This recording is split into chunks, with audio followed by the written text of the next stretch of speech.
The structure and function of synovial joints and joint actions. Synovial joints are characterized by the presence of synovial fluid, which lubricates the joint, reducing friction and allowing for smooth and painless movement. Without them, we would have very stiff movements. The structures within the synovial joint that allows them to serve these functions are the synovial fluid, cartilage, muscles, and tendons. There are 6 different types of synovial joints: the pivot, hinge, saddle, plane, condyloid, and ball and socket joint. The plane joint allows for limited gliding movements, for example in our intercarpal joints. The hinge joint allows movement along one axis for flexion and extension in our elbow. The pivot joint allows rotational movements and some bending, for example in our spine. The condyloid joint allows movement in 2 planes, allowing flexion, extension, adduction, and abduction and circumduction, for example in our radiocarpal joints. The saddle joint allows the same movements as the condyloid but with no axial rotation, for example in our thumbs.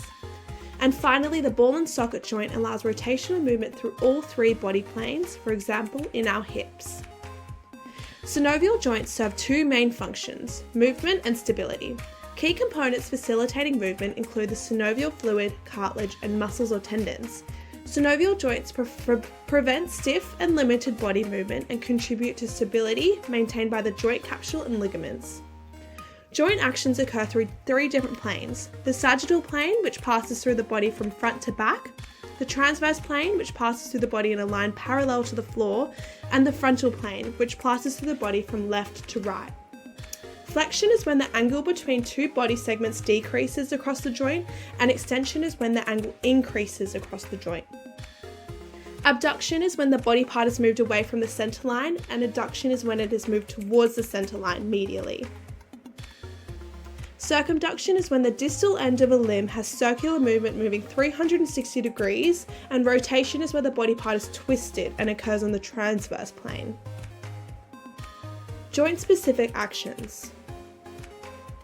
Supination of the forearm is when the hand rotates being palm up, and pronation is when it is palm down. Inversion is when the plantar surface of the foot turns medially, and eversion is when it is turned laterally.